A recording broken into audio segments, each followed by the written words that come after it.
Bonjour à toutes et à tous et bienvenue dans la suite de notre lecture du livre Kilomètre Zéro de Modankawa.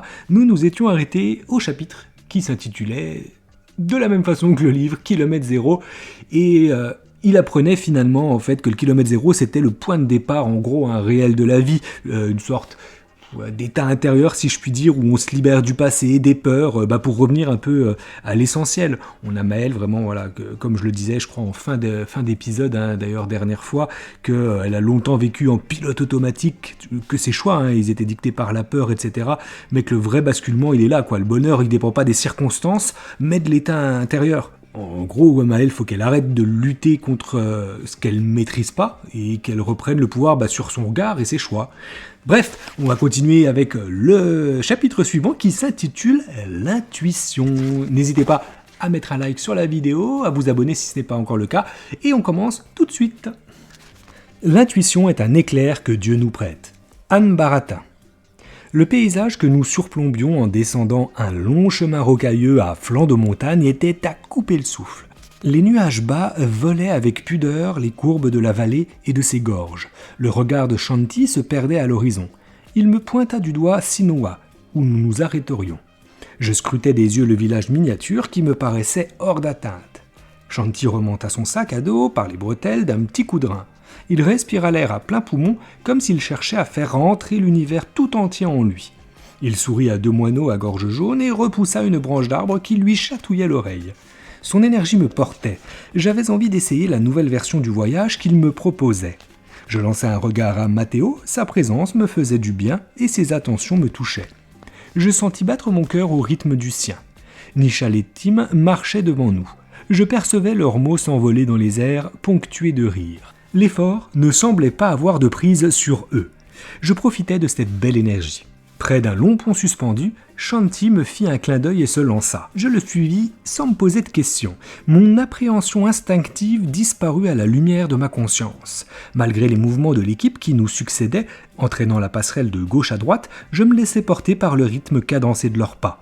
Ce qui m'était impossible encore une semaine en arrière semblait presque routinier aujourd'hui. Shanti sourit à mon arrivée.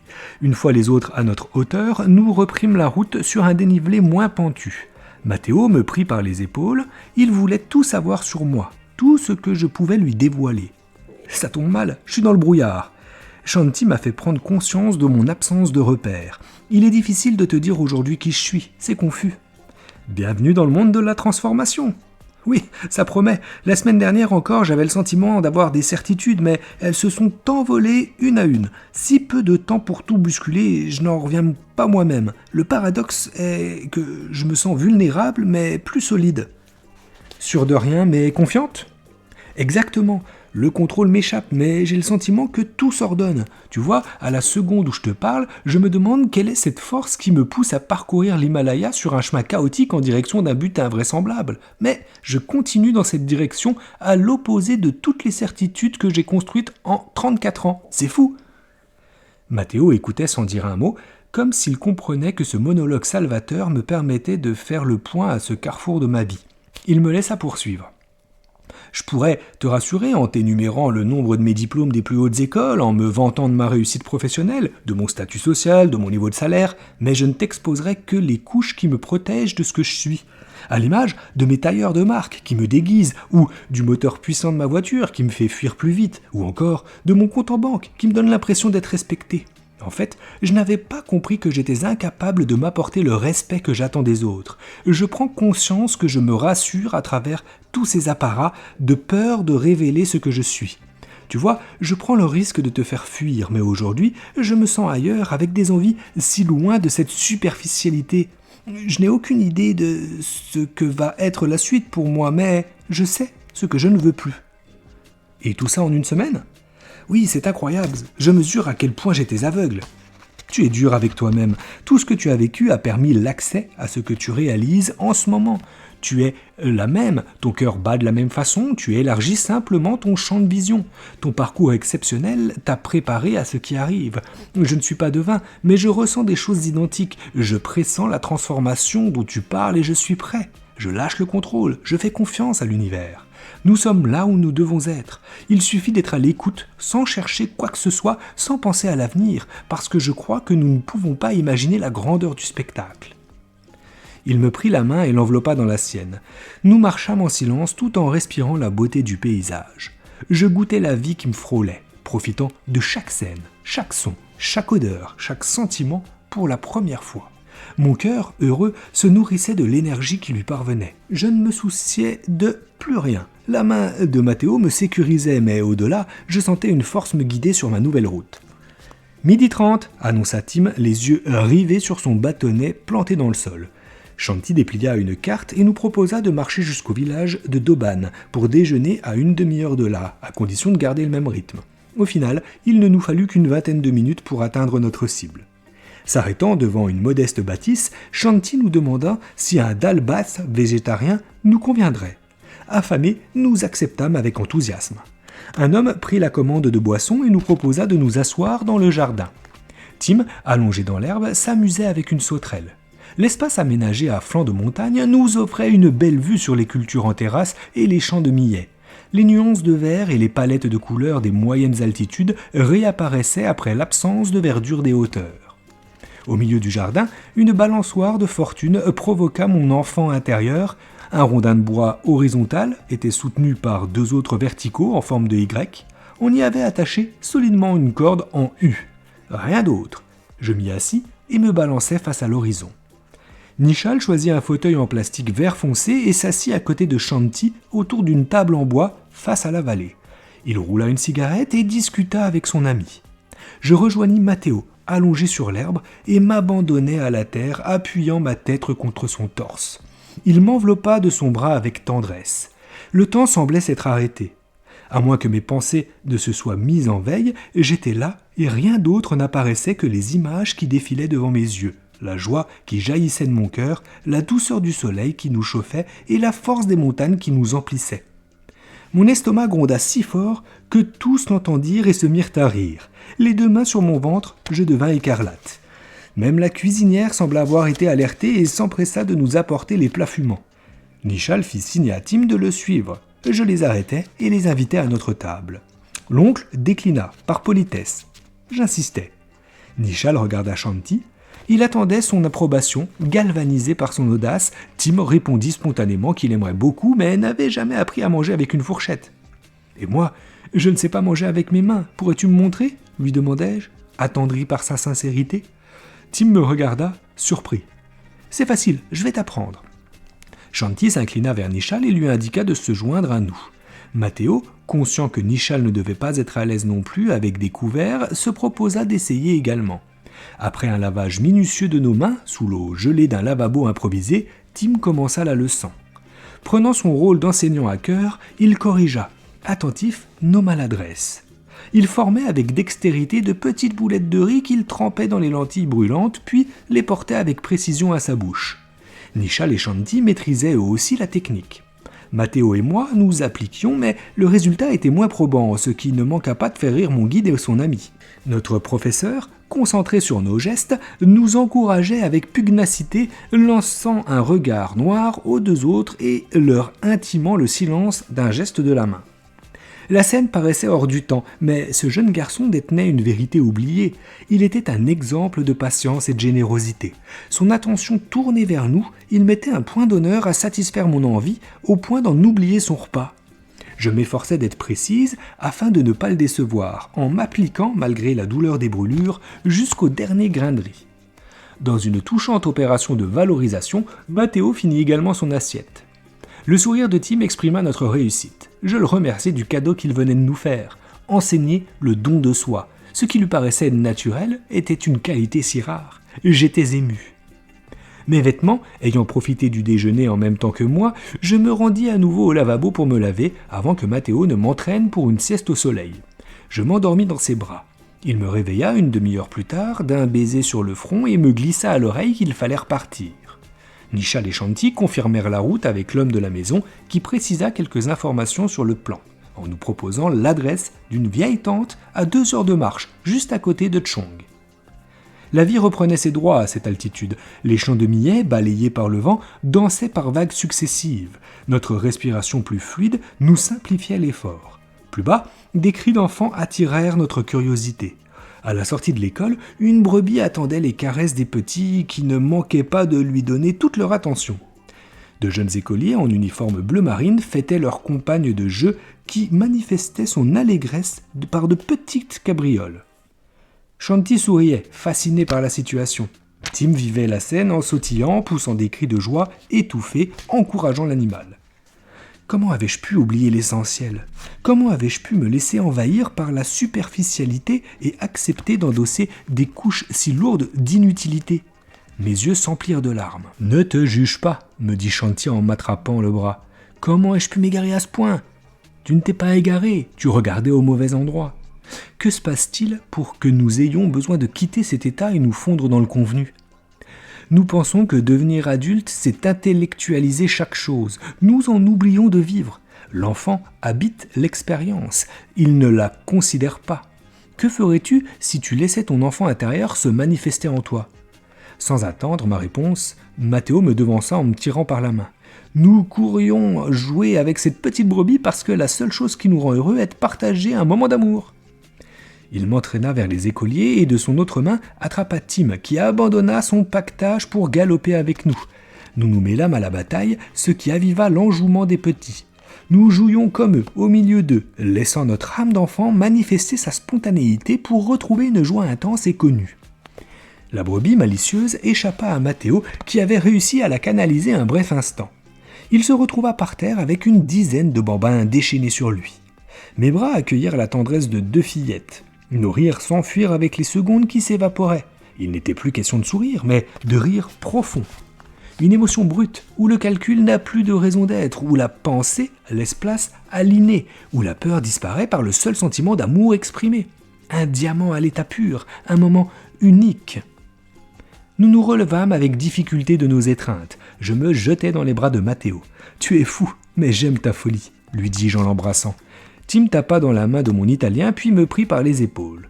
Bloqués entre les 2 hommes que je tenais par la taille, nous rejoignîmes le reste de l'équipe comme de bons copains poussiéreux et heureux. Alors que nous traversions une forêt de pins, un singe perché salua notre passage en nous jetant les restes de son déjeuner sur la tête. Après 1 heure de descente, le panneau Chong s'érigea devant nous. Mon cœur s'accéléra. J'avais eu la vision exacte de cette image dans mon rêve. Je blêmis. Les regards se tournèrent vers moi. Nous pourrions suivre cette direction et aller à l'adresse indiquée par notre hôte ce midi, proposa Shanti en montrant un chemin qui serpentait. Le sentier en côte nous mena au pied d'un refuge désert. La vue à 360 degrés sur la vallée était impressionnante. Plus bas, un rassemblement d'une dizaine de foyers confirma l'existence du hameau que nous cherchions. Shanti prit les devants et interrogea un porteur qui nous indiqua une maison en contrebas. Le village enclavé était à l'ombre, malgré un soleil encore haut. Une fois arrivés à destination, nous croisâmes une vieille femme, Gu Leng, qui me fixa un long moment. J'étais hypnotisé par la profondeur de son regard, empreint de sagesse. Shanti m'apprit que son prénom signifiait « protectrice des mères et des enfants ». Gu Leng porta une attention particulière à chacun des Népalais, puis se tourna à nouveau vers Mathéo et moi. Elle attrapa nos mains qu'elle superposa sur les siennes, se pencha au-dessus, formula une prière et se redressa pour nous offrir son sourire. Cette femme semblait lire dans nos cœurs. Elle poussa la petite porte en bois et nous invita à entrer. Sa démarche bancale, soutenue par sa canne, ne l'empêchait pas d'avancer d'un pas décidé. L'intérieur de la maison était sombre. Seules 2 fenêtres étroites laissaient passer la lumière. Le sol en terre aggravait l'obscurité de la pièce. Les poutres basses rasaient nos têtes. Au fond, la cuisine se distinguait, elle, par une batterie de casseroles empilées, un poêle sous lequel un morceau de bois de sapin alimentait le feu de cuisson. Gu Leng nous accompagna en claudiquant jusqu'à l'échelle, à gauche de la cuisine, qui montait à l'étage supérieur. Elle nous proposa d'y poser nos bagages et de nous y installer. Cette pièce, ouverte de la superficie de celle du bas, avait été aménagée pour accueillir une dizaine de personnes. Les nattes arrangées au sol faisaient office de lit. Shanti, embarrassé par la situation, se gratta la tête, me demandant si je souhaitais qu'il cherche un autre endroit. Malgré la simplicité des lieux, la générosité qui s'en dégageait me rassura. Et je m'y sentais bien. « Ne t'inquiète pas, cette expérience me plaît. Quand je pense qu'à l'arrivée à Katmandou, j'étais désespéré par l'hôtel de Maya, si j'avais su ce qui m'attendait et qu'en plus j'y prendrais du plaisir. Je posais mon sac sur l'un des tapis en dessous d'une petite lucarne. J'esquissais une petite moue à Mathéo pour lui indiquer celle qui jouxtait la mienne. Il ne se fit pas prier. Shanti installa ses affaires à l'opposé de notre couchage et aménagea celle de son équipe à côté de lui. Tim manifesta sa joie de dormir tous ensemble. Nishal le calma d'un regard. L'attitude du jeune adulte m'attendrissait, sa naïveté me touchait.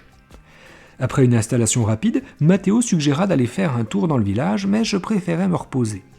Après s'être assuré de mon confort, les hommes quittèrent la maison. Je m'assoupis un moment. La nièce de Gouleng, Tiba, interrompit ma sieste me proposant du bas de l'échelle une boisson chaude. Je regardais ma montre, j'avais dormi une bonne heure. J'acceptais avec plaisir et demandais des nouvelles de mes acolytes. Ils n'étaient pas rentrés. La jeune femme me dit en riant que les hommes aimaient se retrouver entre eux, au bar, pour séduire les dames. Un sentiment de jalousie me traversa. Mathéo avait précisé en partant qu'il serait de retour une demi-heure plus tard. J'étais agacé. Gouleng, assise sur un rondin de bois, fixait mon regard. Je m'efforçais de lui sourire, mais son visage restait concentré. Elle me parla en tibétain. Je me tournai vers sa nièce qui traduisit ces mots. « Ma tante dit qu'il t'attend. »« Qui, Mathéo ?»« Non, l'homme que tu es venu rencontrer, » affirma-t-elle, élevant le ton. La jeune femme interprétait les phrases en écho sur la même tonalité. « Comment le sais-tu ?»« Parce que tu m'es apparu dans la nuit. » Tous ces rêves finissaient par m'effrayer, je ne sus quoi dire. Elle reprit « L'invisible existe dans un monde qui échappe à la vue, mais se révèle plus réel quelquefois. Tu es venu par intuition, tu as suivi ton instinct. Une force particulière t'a amené jusqu'à son appel. » J'ai le sentiment de poursuivre un fantôme depuis 2 jours. Ce n'est pas un fantôme, mais un autre système de communication. Je n'ai pas la connaissance nécessaire pour t'expliquer, et peut-être est-il impossible d'y poser des mots, mais je peux le vivre, comme toi, comme tout le monde. J'étais aussi inquiète que dubitative. Mes mains, collées à la tasse, réchauffaient tout mon corps. Elle reprit à voix basse. « Tu dois aller le voir, il t'attend, c'est important. »« Tu le connais, il t'a parlé de moi ?»« Non, mais il m'a donné la direction dans mes rêves. Ma nièce va te conduire, c'est tout près d'ici. »« De quoi as-tu rêvé et qu'a-t-il à me dire ?»« Je ne sais pas ce qu'il attend de toi, je ne suis que l'intermédiaire pour te guider. Tout ça est ridicule. Peut-être, mais tu es là, ne veux-tu pas connaître son message ?» Elle fit signe à sa nièce de m'accompagner. J'hésitais. Il me semblait plus prudent d'attendre le retour des hommes. Oh, et puis après tout, ils s'amusèrent sans se soucier de moi. Dans un élan de colère, je décidai de suivre Tiba après les indications données par sa tante. Je marchais, inquiète, ruminant ma jalousie. J'étais furieuse contre Mathéo, mais aussi contre Shanti. Comment avait-il pu me délaisser ? Un jupon qui s'agite suffisait à les rendre amnésiques ? Qu'est-ce qui m'avait pris de tout quitter ? Je venais récupérer une méthode et me retrouvais au milieu de l'Himalaya, sans réseau, déconnecté de tout. Je pris conscience de mon inconscience. Comment mon entreprise et mes collaborateurs allaient-ils se remettre de mon irresponsabilité ? Dans le hameau, les parfums de cuisine mêlés aux odeurs de fumée s'échappaient des cheminées. Je cherchais Mathéo, jetant des regards furtifs dans les chaumières que nous croisions. En vain. Nous empruntâmes un chemin de traverse sur la droite pour nous enfoncer dans une végétation plus dense d'arbustes feuillus. Nous enjambâmes les branchages et de petits cours d'eau. La nuit tombait, je me sentais de moins en moins rassuré, au fur et à mesure de notre progression dans la montagne. Je ressentais le poids de la longue journée dans mes jambes déjà affaiblies.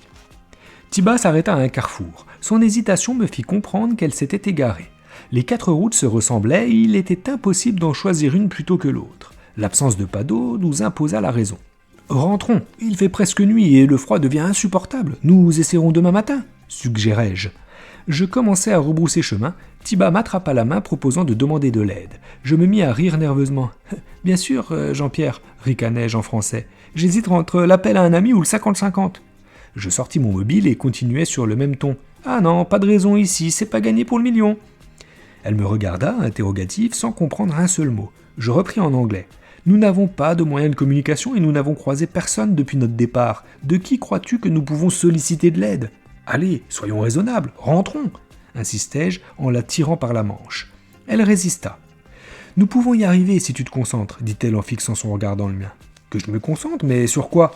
Sur le croisement qui est devant nous. Nous allons fermer les yeux et attendre en silence 1 minute en nous demandant quelle est la route qui nous mènera à notre objectif. Le ton direct et ferme de sa voix laissait aucune place au renoncement. Tiba se tut, inspira profondément et leva la tête vers le ciel en se grandissant. Tout cela paraissait fou. Ils étaient tous contaminés. Pire encore, leur maladie était contagieuse. Une partie de moi semblait envoûtée. Je sentis une force particulière. Je l'observais, puis fermais les yeux à mon tour. Je me concentrais sur chacune des 3 routes restantes, alors qu'il était sans doute plus responsable de prendre la 4e. J'essayais de ressentir quelque chose qui pourrait me guider. Rien. Un bruissement d'ailes troubla notre expérience. Surprise, nous levâmes la tête dans sa direction. Sorti des arbres, un aigle survola la voie qui partait sur la gauche. Il respecta scrupuleusement les courbes du chemin à basse altitude, puis se posa sur une pierre. Il se retourna vers nous et repartit. Mon regard, magnétisé par la scène, me laissa sans voix, alors que Tiba déclara comme une évidence « Passez donc par là !» Je marchais à côté d'elle, cherchant l'oiseau à l'horizon, mais il était déjà loin. Le sentier montait brutalement, puis se rétrécissait. Nous le devinions à travers les herbes hautes qui griffaient nos vêtements. Il semblait peu emprunté. Nous devions nous tromper. Après avoir passé un nouveau virage à 90 degrés, Tiba se mit à renifler comme un animal, levant son museau dans le vent. « Tu sens ?» Je pris une grande inspiration, le nez en l'air. « Non, qu'est-ce que ça sent ?»« Une odeur de cheminée, nous ne sommes pas loin d'une habitation. » Elle reprit la marche d'un pas rapide. Une petite maison isolée se dressait à quelques mètres de nous. L'air frais charriait une forte vapeur de bois brûlé, les battements de mon cœur s'accélérèrent. Tiba tendit la main en direction du heurtoir en bois accroché à la porte. « Nous y sommes !» affirma-t-elle, radieuse. J'étais sceptique. Nous arrivons au terme de notre lecture. Voilà, j'espère que ce chapitre vous aura plu. Il est clair qu'il faut suivre son intuition, le message est plutôt limpide. Hâte de voir ce qui se trame dans cette petite bicoque, cette petite habitation. Je vous souhaite à toutes et à tous une très belle journée, très belle soirée, très belle nuit si tel est le cas, et à très vite pour la suite de notre aventure.